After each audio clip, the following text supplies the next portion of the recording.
not about enforcement. And I can second. Stacia? Okay, the motion is carried. Moved by Ted and seconded by Stacia to adopt the minutes of March the 15th as corrected. The motion is carried. We have minutes of March the 16th.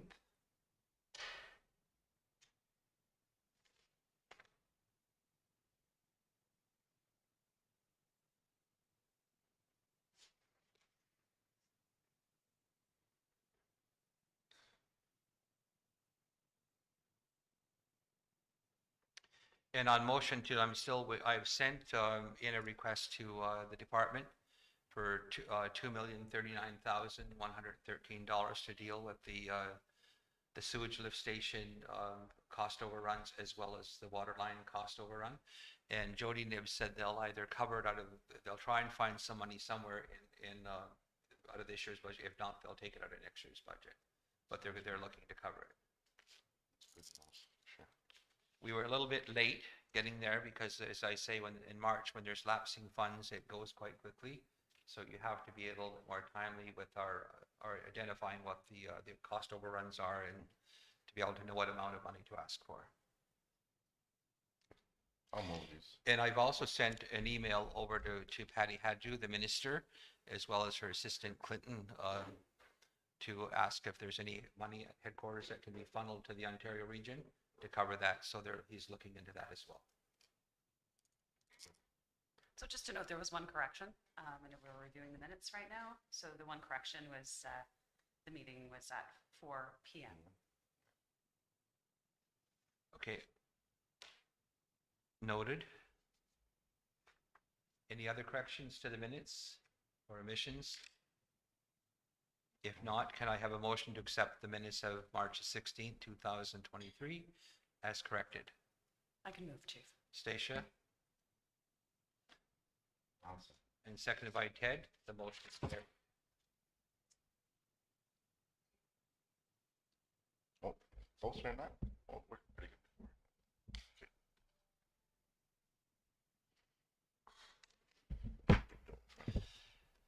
Is there any business arising from the minutes?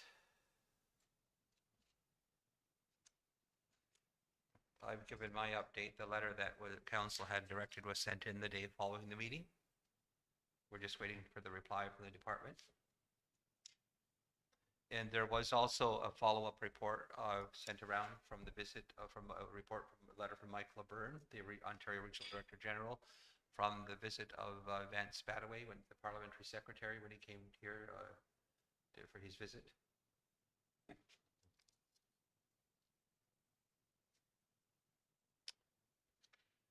Does the executive have any updates from the minutes, David or Angela?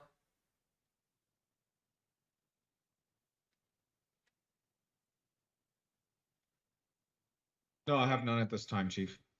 Angela? I don't either, Chief. Okay, so none.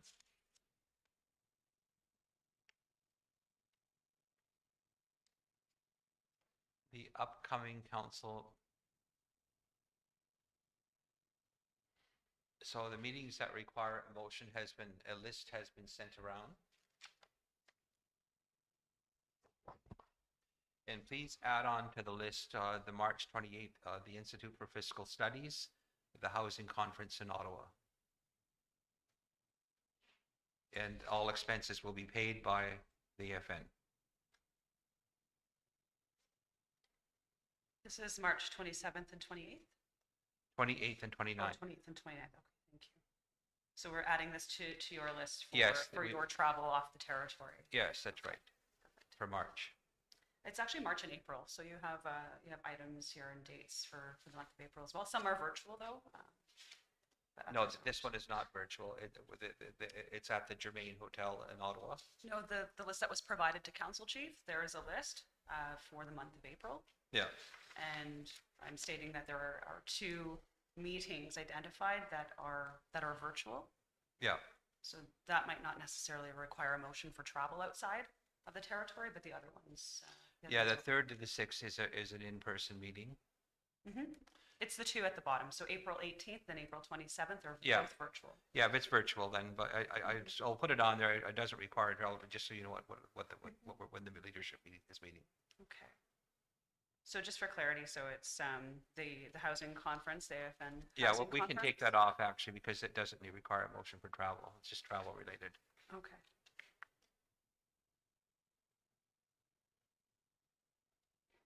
So it's the housing conference, March 28th and 29th.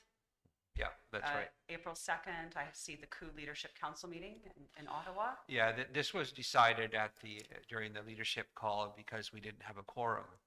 And I did bring up the fact that I've noticed many calls at the Leadership Council, we don't have quorum, and it really is paralyzing the decision-making of the Chiefs of Ontario. And so there's always this last-minute scurry at some other meeting to, and actually, no, if the Grand Chiefs, and there's a Deputy Grand Chief, but if they don't can attend, then they can send somebody or designate somebody to speak to the issues, because some of these issues are quite important to get some direction, so the regional chief can do his job properly. Yeah, no, I totally understand. I just wanted to go through the list so we all knew the list. Yeah. So we had the housing conference March 28th, 29th. You have the coup Leadership Council meeting April 2nd. Then you have the AFN SCA April 3rd to the 6th. There's another housing meeting, I think, at the time that you're at the AFN.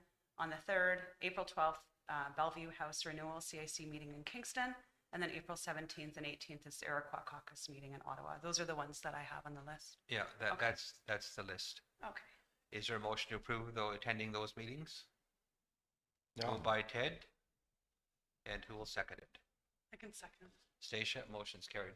And all we need is just anything that requires travel. Okay. Okay, so the list of meetings requiring a council motion, done. Okay, we have the list of new tobacco vendors, tobacco quota vendors. So there's an MCR needed for 49 Vape, who's owned by Terry Miracle, Aqua General by April Conger, BB Tobacco by Ryan Baptiste, Breakaway Gas and Convenience, Sean Brandt, United Trading, Robert Greenwood. Does council approve these new tobacco vendors? If so, can I have a motion?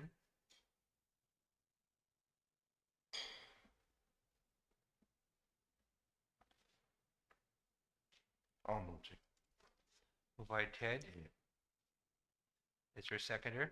I just wanted to confirm the ownership of 49 Vape. I believe that might be Summer Raven Miracle.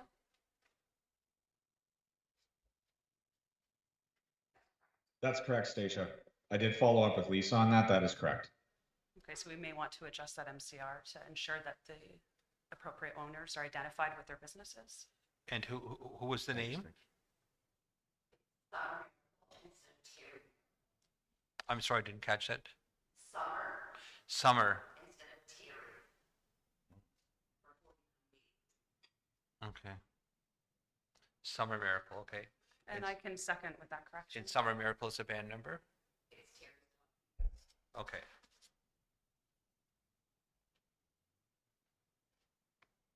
It's corrected.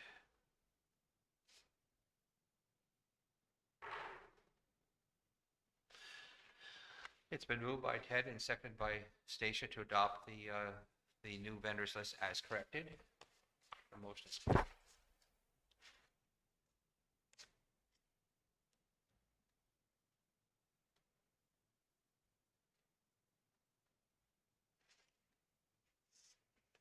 We have the tobacco vendors list dated April the 1st, 2023. Please be advised regarding the new vendors and how to proceed with vendors not open when we are undertaking inspections. Review of list of vendors. Well, it's part of the policies, I understand it, to have an inspection, and so that's part of the process. So everybody's got to comply with the rules. So I presume then it's been put on the agenda that all of these businesses have been inspected. Would that be correct, David or Angela?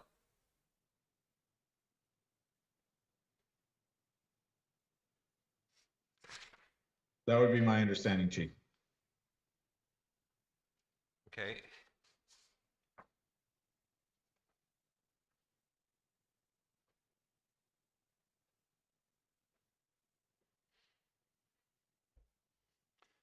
And the one business, Cubby's Chip Truck, is a seasonal business, so they'll get a seasonal allocation. And this is a standard practice of what's been done in previous years. Motion to accept the vendors list. I can move.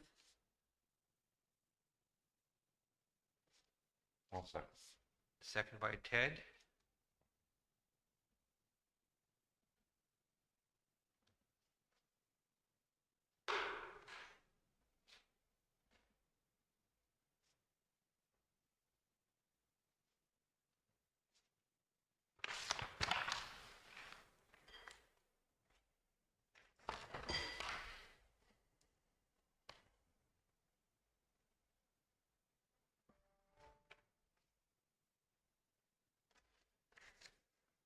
The new business registration, Kentagi Odera Sona, Social Wellness Counseling, and counseling businesses are not required to provide insurance for business registration purposes. This is a home-based business, does not require inspections.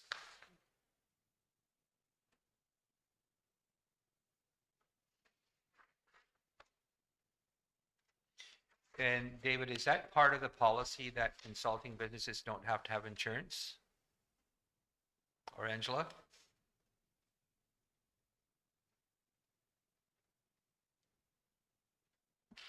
I would think so, but I have to find the policy here. Okay, I just want to make sure that statement is correct. Yeah, offhand, I don't know, but we'll just give Angela a second to pull up the policy and check.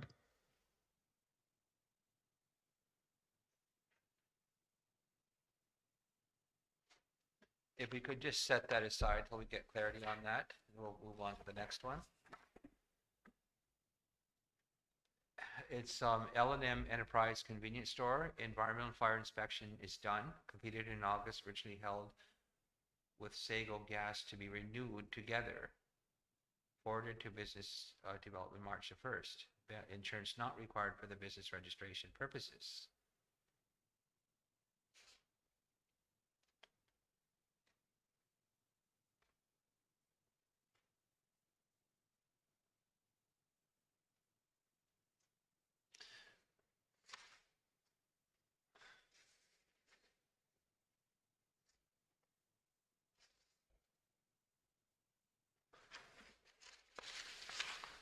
Okay, my understanding, Sago Gas, do they sell gas?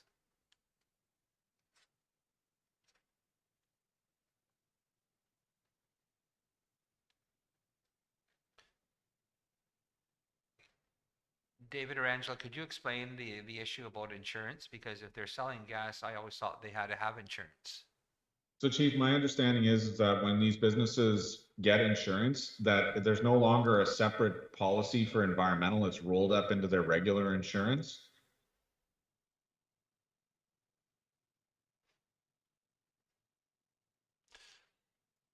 Because there was a situation with a major gas leak in 2002, and the general liability insurance didn't cover the environmental damage. And as a result, we had to go to the department, and that site didn't get cleaned up for years and years. I don't think there ever was any remediation work done on the Dyes property, other than, you know, hiring test wells to be done to monitor it. But I thought our policy was to have liability insurance as well as environmental insurance if they were selling gas. Yeah, and Chief, what I'm saying is when we spoke to Aon, our insurer last year with this question, what they had told us is that most companies don't have a separate standalone policy for environmental, and it's rolled up into their general liability now. So there was a time that they would have a separate rider under their insurance for environmental, but my understanding is that it's under their regular insurance coverage as part of the whole suite. And who is vetting to make sure that we are insured? Do they provide a copy of their insurance, and staff are vetting it to make sure that if there's a gas leak, that there's insurance to cover any spills? So that's a question that we'd have to have Lisa answer specifically, Chief. My understanding is that we do ask for the insurance, and they'd have to demonstrate they have it to be registered. But beyond that, I can't honestly tell you at this point. We would have to get a more detailed answer from the director. Okay, Stacia? Chief, my understanding for this business registration, the renewal is for the convenience store portion. It's not for the gas. It's just for, okay, so I just see that the Sago Gas was mentioned here, that it was originally held with Sago That's Gas. for the inspection portion, for the fire and inspection portion. Apparently it was rolled in together when those other inspections were done for the gas station, but this portion here for the renewal is for the convenience store. Okay. Okay, motion to approve?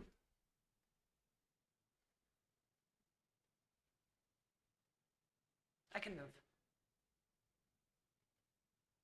Okay, it does say at the bottom of that, it says insurance not required for business registration purposes.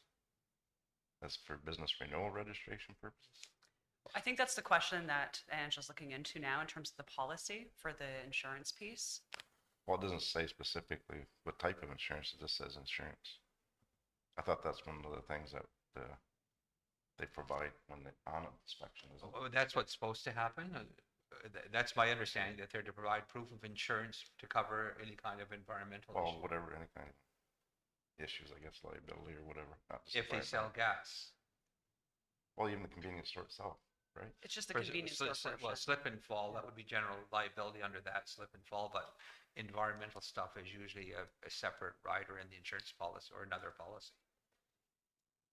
So no businesses have to provide the proof of insurance, but they know they don't. Maybe, I understand. maybe you could request Lisa to come in if she's here, and Diane, neither one are here? Diane wouldn't know. Okay, I do have the answer about the consulting part on the table. There's a table in the policy and it says under consulting, public health inspection, no. Environmental screening, no. Insurance mandatory to receive business registration, no. Fire inspection, no. Other compliance, it says certification/licensing. As applicable. Correct. That's for consulting. So, and Chief, regarding your question with respect to insurance and gas stations having insurance, the answer is definitely they have to have it, and we do follow up. okay, So on this list for gas stations, it says public health inspection, no. Environmental screening, yes. Other compliances, TSSA. Insurance mandatory to receive business registration, yes. And fire inspection, yes. There's a TSSA inspection each time too, then the business renewal takes place? yeah, they're. I don't know about business renewal. I'm just reading the chart. Well, it would apply to operating a business, whether it's a new business or a renewal, the same rules would apply to operating that type of business. Okay, so then really the first one we deferred till for clarity, the new business registration for Gentegu O Desra Sung'a Social Wellness Counseling, that's in order then. There's a motion on the That's floor correct. though. No, not on that one, there wasn't. No, but there is a motion on the floor that I did a move for For the the L&M convenience store. Enterprises. Convenience. Is there a I'll second? second. Ted? Motion's carried. We'll go back to the one we set aside there. The Diane Winkler put it on for the Gentegi Odera Sung'a. Is there a mover to approve it? I can move. Stacia, is there a I'll second? second, yeah. Motion's carried.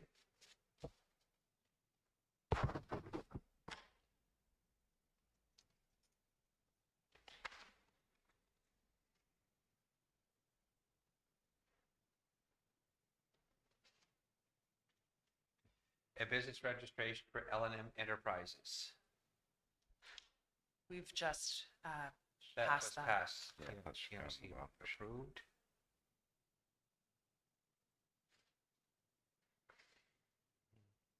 The business the CMHC Section 95, expression of interest. The closing date is March the 24th, and the motion is requesting to submit an expression of interest for 26 net zero energy certified tiny houses to be constructed in the planned North Street development. And the environmental assessment and species at risk assessment has been done, and they are part of your package. And this has to be submitted by Friday. Is there a motion to submit? Yeah, I'll move to. Ted, the seconder, I can second. Stacia,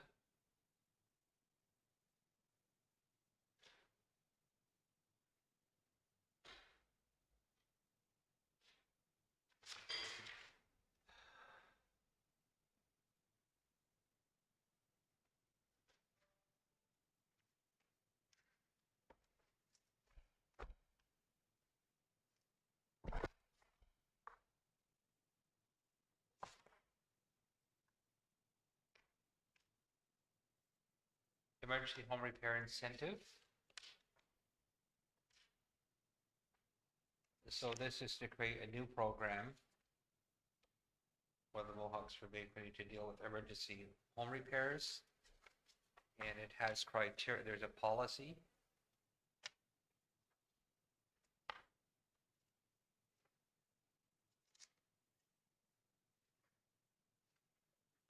And it's based on household income for a single person, not more than $32,344.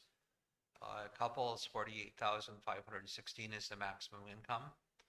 Applicants with household incomes over the threshold for low income are under 64,600 will be considered as moderate income households and will be eligible for the promissory note only. Applicants who have previously received incentive of who previously received the incentive limit of will only be eligible for the promissory note portion. An application may not exceed $15,000 for a promissory note at any time. And we have houses here that are in serious need of repair. And usually it comes to our attention on a crisis basis when the roof is leaking, and we have a home in the community where the roof is leaking and the trusses are rotting out and the roof is ready to collapse. It's going to cost about $40,000 to run low income. So people still need access to emergency repair program through CMHC and or the RAP program. Does council approve this policy? So Chief, I just want to add, part of the intention here is because we have such difficulty accessing RAP and there's such a small amount of money available, and that budget has been consistently trimmed down year by year. The whole purpose of this is to sort of augment that, to give another avenue for individuals to have their homes repaired. David, have we submitted the receipts to Trim Kenya at CMHC for that RAP program that's been outstanding? Yeah, Tommy did that. I saw an email, I think it was last week, that he had sent. So but I haven't seen a reply back from Trim, so I can follow up with Tom and talk to you about that later. Okay, good. Because that's really what's keeping us from getting RAP for the community. Although I don't agree with that policy that if one person doesn't comply, that the whole reserve gets cut off. I think that really is not the right way to administer that program.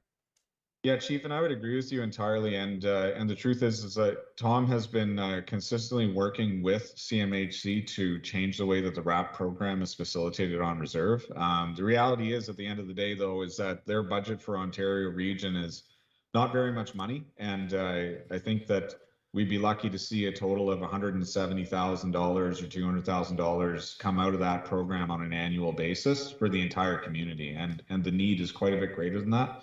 So it's very different than it was many years ago, where the RAP program was a far more reliable source of funding. It has consistently become more difficult to access, and with the price and volume of today's current markets and the cost of supplies to do these renovations, it's getting more and more difficult to execute work on the number of houses that need to be worked on. Yeah, I guess when I looked at Tom Kring's report on the income profile for the applicants for rental housing, I think it's a pretty good indication of a good part of the community. I think it was 52% had incomes less than $29,000 a year, and 24% had incomes of less than $19,000. And I would question whether or not they can afford to take on a loan and pay it back. And that's why I think these subsidy programs are so vital to First Nations. The RAP budget is a little over $1 million for all of Ontario, not the RAP budget, but the CMHC social housing program, which includes ERP, the emergency repair program, the CMHC disability RAP, the regular RAP, and there's another program they operate as well. It's just a little over $1 million for all those programs. And so the need is greater, and this is one of the things that I intend to bring up at the housing conference in Ottawa, is how to address the repair needs for social housing. According to the Institute for Fiscal Studies roll-up report, the shortfall, 1/3 of the houses on reserves in Ontario are in urgent need of major repairs. And there was 89,000 cases of Ontario Works in the province, which would indicate a lot of low income. And so these social programs to fix houses are very, very critical and important to the health and safety of the communities. And so, but what happens here is that people are calling on a crisis basis when their roof starts to leak or the ceiling starts to cave in. Then they phone usually my office to look for some help, and then we try to navigate it through the system to get the help that they need. So Chief, just to give you some numbers on that, like last year, the CMHC budget for that program was $1.3 million for the entire region of Ontario. We have 137 First Nations communities in Ontario.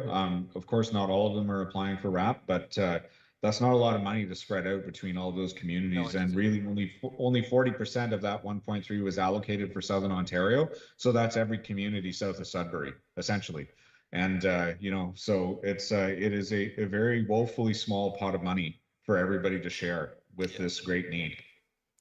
So anyway, that's one of the issues that I'm going to press at the conference, that be included, that there needs to be measures to address the poverty and the repair.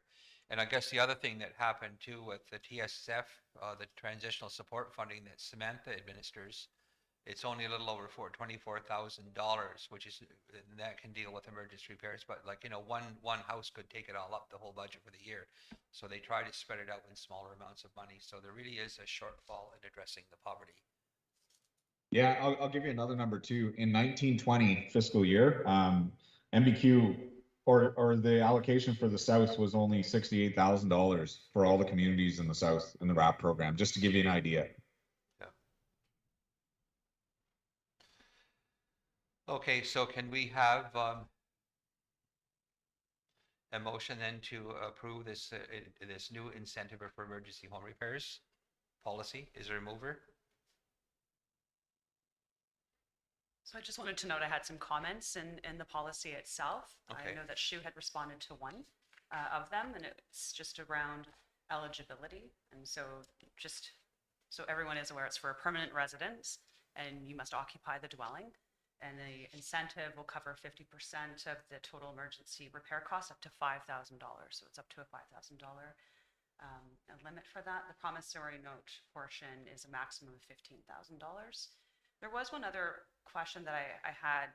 I don't think it's going to impact passing this motion to adopt the policy, but there is a question that I had around inspections. So we are requiring an inspection, health and safety inspection at the beginning to demonstrate the need for the emergency repair.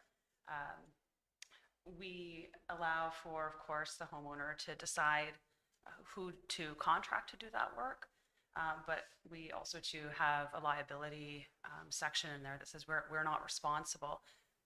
There isn't anything noted in the policy that identifies whether or not there would be a post-inspection completed or at the completion of the actual work being done. So that was just a question as to whether or not we may want to consider that and offer that service.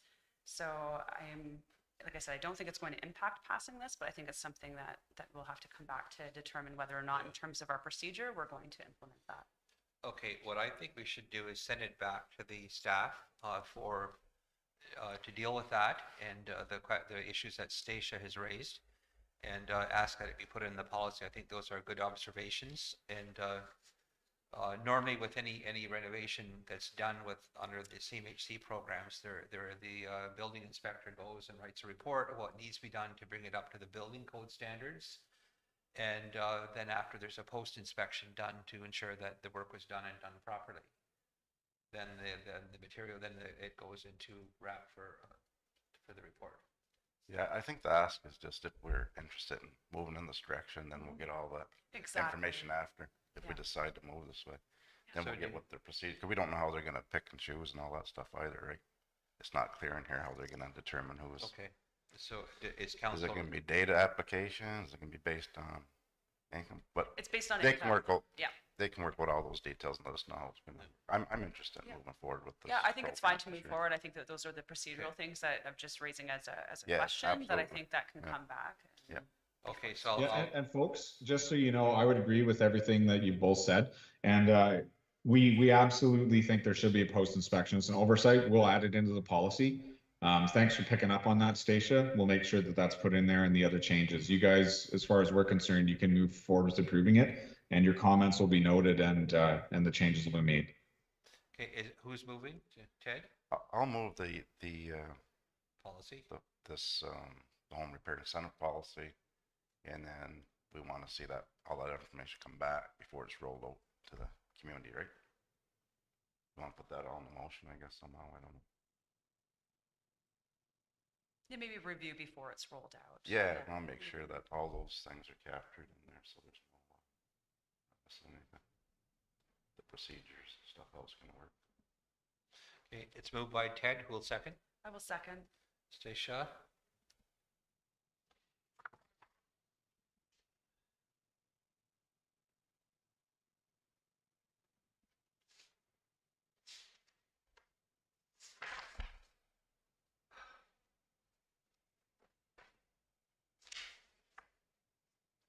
Parks and playground policy, approve the attached policy for MBQ playground.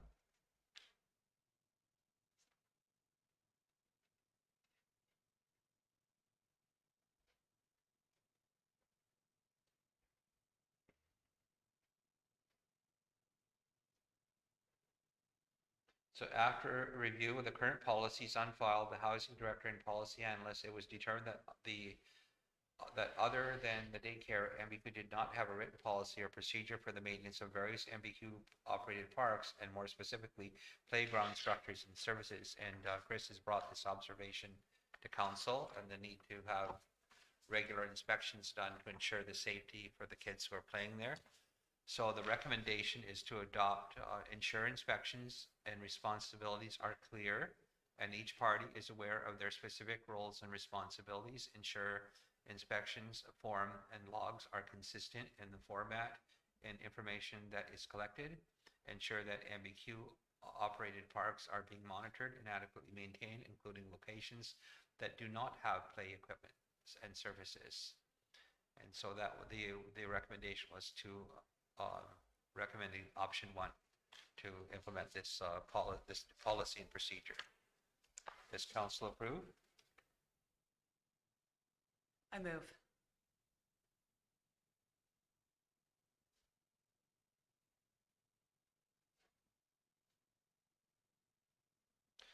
Is there a seconder? Yeah, I'll second. Moved by Stacia, seconded by Ted. Mhm. The motion is carried.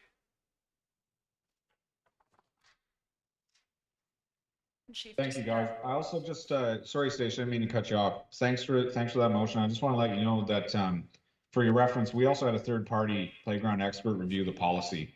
So it's really been thoroughly reviewed and looked over. So thanks very much. Okay, thank you. The next item on the Sorry, Chief, agenda I is just have- finance. Alan Pratt invoice. We have an invoice here, invoice 6157 for $804, and it relates to the Culberson partial settlement. Gee. It's related to the Dillon for probably the quarry closure inspections and finalizing the ATR application submission and submit to the Ontario Region of Indigenous Services Canada.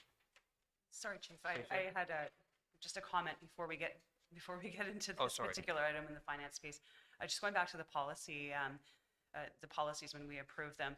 I just wanted to note, and something maybe that the executive can consider for not necessarily the next meeting, but I mean, I think in the next couple of months, is to ensure that our policies, so such as the playground policy, the incentive policies, are updated and available online. I know that there are some that are available on our website, but not all, but we may need to consider how we're going to communicate these in a way that that are accessible. Sometimes I have a hard time navigating where to find things, so maybe just some thought around how we might be able to update our website just to ensure that everything is available. So I just wanted to put that on as an action item before I forget. Just considering we just passed two new policies, so. Good idea. Okay, sure.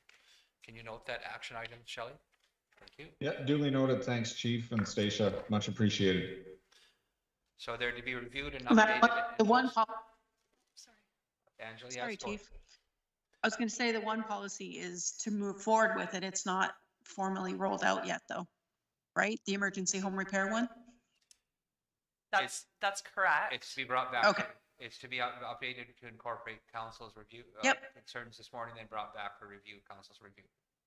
No, I'm just clarifying. That's all. Thank you. Alan Pratt invoices, so this is to deal with the quarry closure and inspection, $804 to Alan Pratt. Motion to pay. I'll move.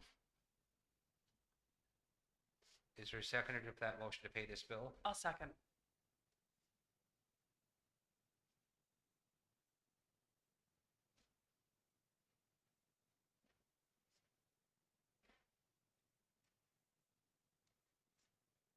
The motion is carried.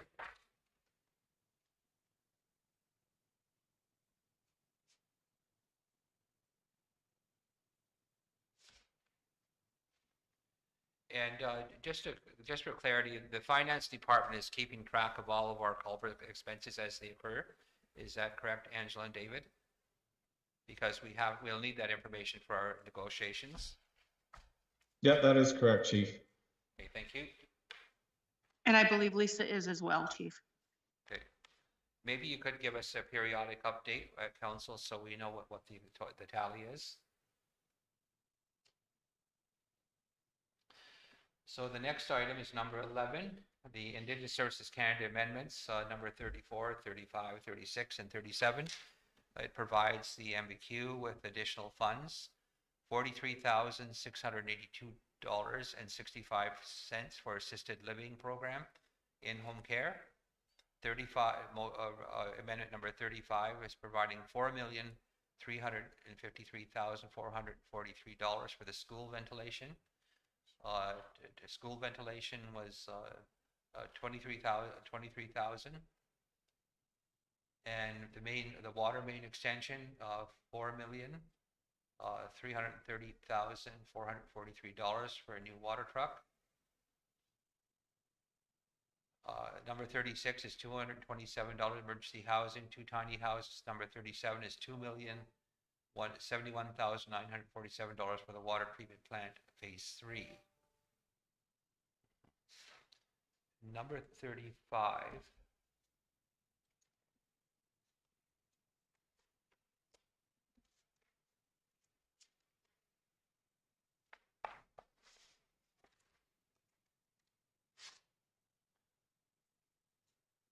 Yes. The water, the number 35 is for if we could put that in there, it's for the water line on Shannonville Road, Iona and Iva Road, for Gussie's Lane and Cedar Glen.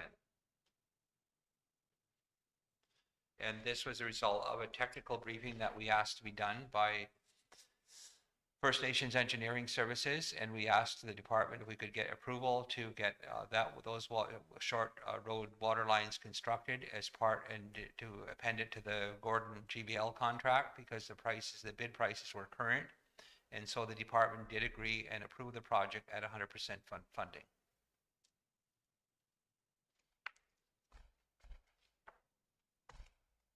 And right now, Todd is in First Nations Engineering Services are submitting a proposal to design water lines for the roads that currently will lack water lines. And the plan is to submit a proposal to the Infrastructure Canada Disaster Mitigation Adaptation Fund. So that's in the works now. And of course, we'll be lobbying Indigenous Services Canada for funding for water lines as well.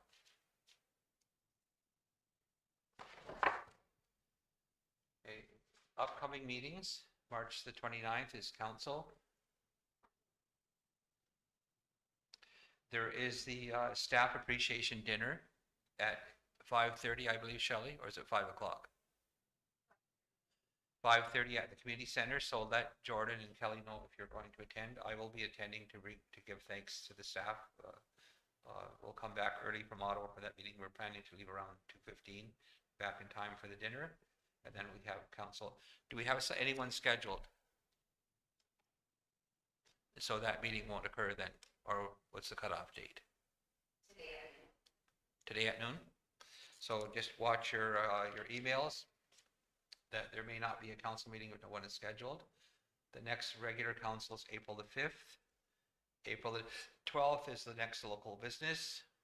April the 19th is the next regular council meeting. The next local business is the 26th of April. So Chief, we do have an issue with the April 5th meeting.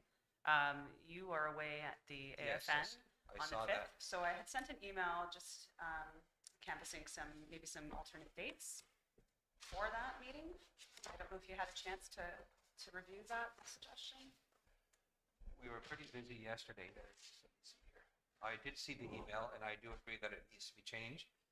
And I think you proposed the 11th. I proposed the 11th. I know that's Easter weekend. So, Yeah, that's think I was Easter okay Monday. with that. yes. So, and that's Good Check. Friday on that 7th coming back. So I figured the 11th would be the next date that would be possible. Yep. So I don't know if that That's works. okay for April mine. the 8th. No, that would be well, we could do that on a Saturday if you'd like, on Easter long weekend, but No. no, it was the 11th, on the Tuesday, the 11th, as an alternate.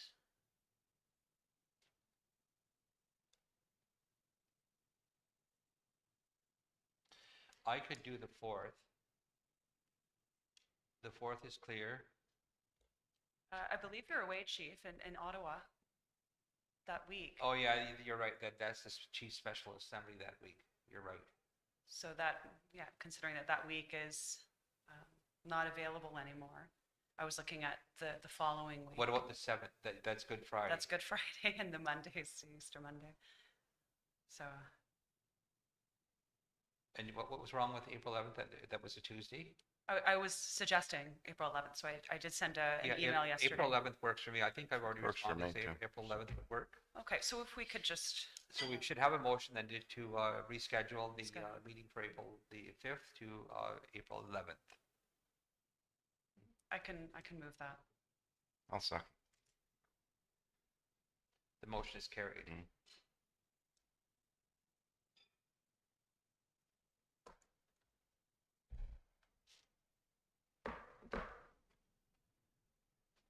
And the rest are good, right? Yeah, I believe so. I don't think there's any Okay, concerns just or note that then, conflicts. the upcoming meetings, and it's noted then, because we've already had motions to approve that. Motion to go in private. I can move. Moved Um, by Stacia. Can I ask a question first? Did you guys do the amendments? Did you actually do a motion for the amendments? Yes, we did. I believe we did, didn't we, Shelley? Yes. Okay, sorry, I just missed it, that's all. My Okay, apologies. looks like there's some add-ons here just before we go in private, Shelley. Oh, we didn't have a motion for the amendments. We didn't? Okay, can we have a mover for those amendments? I'll move. Okay. 34, 35, 36, and 37. Okay, is there a seconder? I can second. Okay.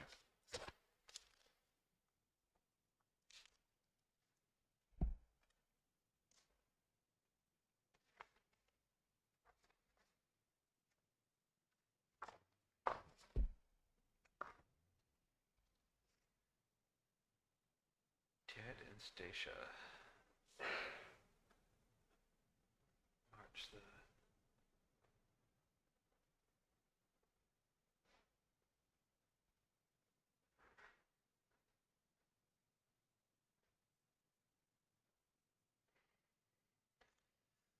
Okay, that's moved, seconded. The motion is carried. We've done that. Okay, I sent you, we should at some point in time have a meeting with Indigenous Services Canada to review the new proposed safe drinking water legislation. It's proposed act respecting drinking water, wastewater related infrastructure on First Nations lands. And there's been a number of observations that we had at the meeting we had on the 3rd of March and 3rd and 4th of March in Toronto, and they have been sent around. But the main issues is because First Nations are pretty much very dependent on government funding to operate the communities, which would include the operation of water, wastewater systems. I think that has to be part of that recognition has to be part of the legislation. There's probably going to be First Nations whose infrastructure is old and dated, and there should be, I think, an asset condition assessment report prior to the implementation of the legislation, and there should be an investment plan required as part of the legislation. I don't think that it's acceptable to allow this unsafe water systems to continue to 2030 as closing infrastructure plan. According to the AFN, $349 billion will be required as part of to close the infrastructure gap. There was a meeting yesterday in Ottawa at the Shaw Center about that. But we've discussed that several times during our Chiefs Committee on Housing and Infrastructure with the AFN part of it, as well as in Ontario. The issue of insurance, I would wonder if First Nations are going to be able to get insurance if their water treatment plant doesn't meet the Ontario requirements, the legislative requirements, although the federal government proposes to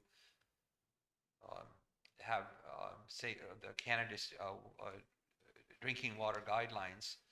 But what I found with the Canadian drinking water guidelines, it's lagging behind other jurisdictions and being updated. Usually once a year, the ministers of health or the ministers of the environment provincially meet with the federal government, and then they review the regulation if there's any proposed changes. But I think the Ontario regulation is more rigorous. It's what the engineers are trained in, and it's what the David, I believe they get our water treatment plant operators, when they finish their course, they're licensed by the province. Is that correct or not? Yeah, they are, Chief. And the thing in our region in particular, Ontario has one of the highest standards in all of North America, if not the highest. So when you're looking at like a national legislation for water and wastewater, it could be problematic region to region because not everybody has the same standard as Ontario. So we've built our water treatment plant, as have every other First Nation in Ontario, based on the Ontario regulations. So we may be ahead of other folks. I don't know if necessarily the implementation of a national act would have a negative impact on us unless it somewhat degrades the standard that we already uphold. So I don't know if in the new legislation there's a provision about where there's a meet or exceed clause, or we have the option to continue with the regulations that we currently follow. But those are all things that I guess will have to be discussed. And the consultation they're asking is to go to the 23rd, correct? That's correct. Of April? It was extended by Minister Patty Hadju last Friday to extend it for another 35 days till April 23rd. But Yeah. I did, the points that you raised, David, I did make that recommendation at the meeting in Toronto, and also at the FN, that First Nations would choose what standard that they were going to go by, the federal one or the provincial one. That the First Nations councils had to have that authority, because right now before you could get a water treatment plant, the design was reviewed by the department, and you had to get a letter of conformance in the province it's called a letter of compliance, but for First Nations it's called a letter of conformance, that your design met the provincial standards. And so that's part of how business has been conducted in the Ontario region so far with water treatment plants. Yeah, for sure, Chief. And if you recall, I think it was back in 2007-8, the Minister of the Environment Ontario was no longer comfortable giving letters of conformance, and they changed them to letters of notional classification because Ontario was very clear that they actually don't have jurisdiction to police their regulations on reserve. So between Indian Affairs and the province of Ontario at the time, they agreed on this notional classification. So what they do is they write the letter in such a way that it says, essentially, if this plant was to exist in the province of Ontario, it would be classified as so and so, right? So we follow all those regs. We might as well be regulated in Ontario. It's just the difference is for us is the best practice. It's not actually enacted legislation that has authority on reserve. So I think the goal with Bill S8 initially back in 2013 was for them to have some kind of standard, but that ended with a lot of disagreement and nobody wanting to do the regs. Hence, we're repealing that now and moving forward with new proposed legislation. My concern primarily would be that we don't want to have a lesser standard applied to the one that we currently follow, because ours is extremely stringent and very good for the health and well-being of the community and everybody that's hooked up to our water system. So it's written in the proposal of the AFN is going to has submitted that the first or the Ontario equivalent. And so First Nations will have the authority to decide if they're going to go by the federal guidelines and it's just going to be a guideline until there's a law, or the provincial regulation. I mentioned here we would be going by the provincial regulation simply because that's what they're trained in, it's what they're doing, that's what they're licensed already to do that. Our plant is designed to meet those standards, and so it doesn't make sense to make it lesser than what it is.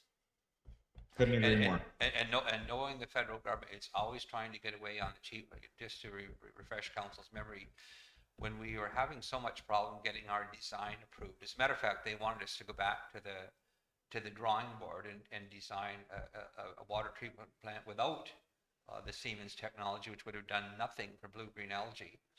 And so Tony Edmonds said, well, there should be a DAF to deal with blue-green algae. So we said, as long as the department is going to pay for that, we'll agree to that.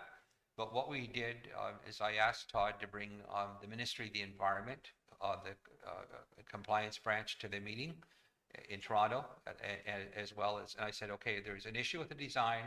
I'd like to hear from our engineers first. I want to hear from the Ministry of the Environment about the design, what their comments are. Then I want to hear from the department. You know what happened? That whole concern about the design just vanished away. It was just a delay tactic because of the lack of capital funding to address the need in Ontario. There were these delay tactics. So we don't need that, and there has to be adequate funding so that the Ontario region can discharge its responsibilities in a timely way and get on with building these water systems. Right now in Ontario, there are 21 communities. There's 24 boil water advisories and 24 communities that are left to be addressed. So we hope to have the road shed here commissioned sometime next week, the water line, and then all of the BWAs have been resolved here on Tyendinaga. But there are still water quality impacts on private wells, and shortages of water, particularly in dry season. And there's also some of the places are still prone to this blue-green algae blooms, which makes the water toxic. And in terms of water claims, just let you know, I checked with Grant the other day. There were 1,124 applications that were processed through his office, and there could have been more that did it online themselves or mailed them in. So that's what was done through our office was 1,124. And there are still people that missed the deadline. We'll have another year till March of next year to apply. Very good. Okay. So Chief, just a question. So just wondering in terms of the legislation, the water legislation, and the deadline for feedback, just wondering what you're proposing. Are we going to have someone internally review the legislation? Are we each going to take a section of the legislation Do you want to set up a meeting with the minister in order to Well, discuss these concerns? Have you reviewed the legislation? I know I haven't. Yeah, I've reviewed it. I have reviewed it. And we, at our conference, we did review it, but Okay. all the shortcomings are pretty much noted. But the other thing I'm going to talk to Kathleen is this whole issue of insurance. And what about communities that are in third-party managed or who can't get insurance? Because you have to have insurance to have a funding relationship with Indigenous Services Canada. But if there are communities that can't get insurance, how are they going to comply with the new federal rules? I don't think that's been thought of.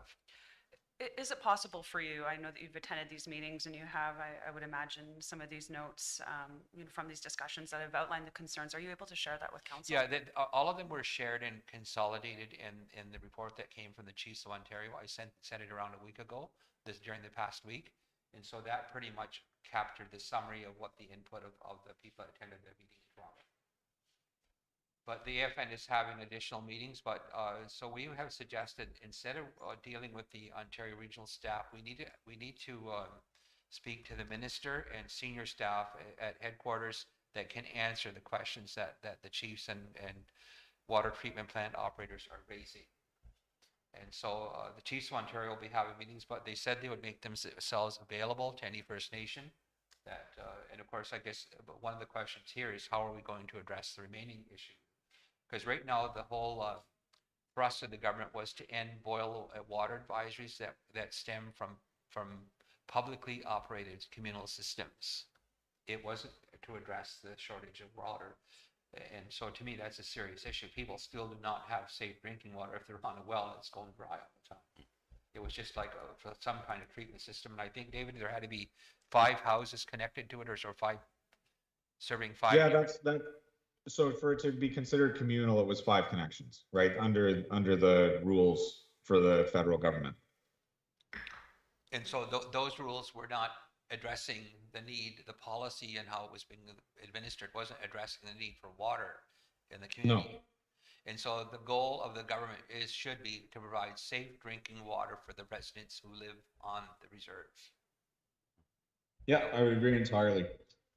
And the biggest challenge after you construct the plant is the O&M, right? Because the subsidy that Indian Affairs provides is an 80-20 split. And I think that they're working with actuals now is the direction that was provided by the minister. So at the end of the year, if we have a shortfall, we go back to the department and they'll cover those costs. There were situations, I don't think specifically with our plant, but I know in other communities where really it was more like a 50-50 split after we received what they would consider to be the 80-20 in the formula, and the band would have to cover the 50% cost for the operation and maintenance. But it seems to me that the plan is to address that at this point. Yeah, the department did make a commitment to fund 100% of the O&M, so that'll be one of the letters that I'll be signing off to go to the department to ask for the shortfall. So Todd and them are working that out, I guess, with Cecil, what the shortfall is. The other thing is that our water treatment plant is going to need some capitalization, and so Todd is getting some estimates on that. We'll be making that request in the new year. Okay, Stacia. No, I was just reviewing the notes that you had shared, and it seems like there's more questions, but not some general broad concerns, but nothing that's necessarily linked directly to the legislation. So I know time is running short. We might benefit from having a conversation with council on that briefing and just seeing if there's anything in terms of that legislation that we may want to communicate that might be different than what's actually outlined here. So yeah, so I put it on there because I'd like you to read it over, and I'd like us to have our discussion with Todd and Liz and our water department to make sure we don't miss anything. And I guess we should be sending a letter into the department with our observations that are specific to here. okay. We have a new plant, and so ours doesn't really have a lot of the deficiencies that some of these other plants do, because there was a Burnside study done a few years ago across Canada, and it noted a number of deficiencies with the water treatment plants on other reserves and the waste collection. When we had a commitment from Glenn Gilbert, who was the capital management officer a number of years ago, and I did get it in writing. We have a letter from him. Within 5 years after the building of the water treatment plant, we were to look at wastewater, sewage treatment plant. And so we're there now. We need to get on with planning for how we're going to handle the sewage of our community.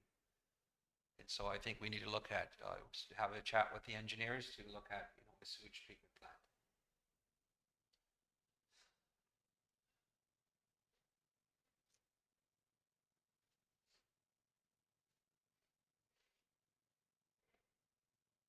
All right. So anyway, that's just there to note that we need to have a meeting, and when there's full council, we'll put it on the next council meeting to identify a date.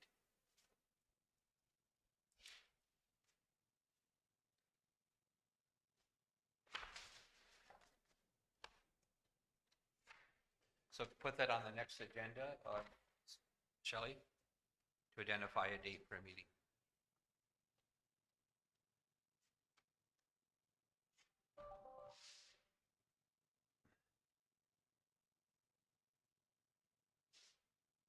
And Stacia has moved to go in private. Is there a seconder for that motion? So Chief, I think you still have one more item there for an add-on. It was the Chiefs Committee on Housing and Infrastructure. I think we actually moved that to the chief's meetings outside the territory. Oh, okay, must have done that on the upfront because there's a folder in the drive there. Yeah, I think we moved that to the front. I believe that's the Yeah, travel I outside. think you incorporated that in the revision to Stacia, AMSI. AMSI revised the schedule this morning and sent it out. to Yeah, I think include we that. took care of that one. Good there. It's done, David. Thanks, everyone. Just clarifying. Okay.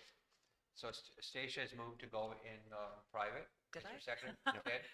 I don't recall making the motion, but I can make that motion. Okay, I thought, I'll second. okay, motion's carried. Yeah. 10:43,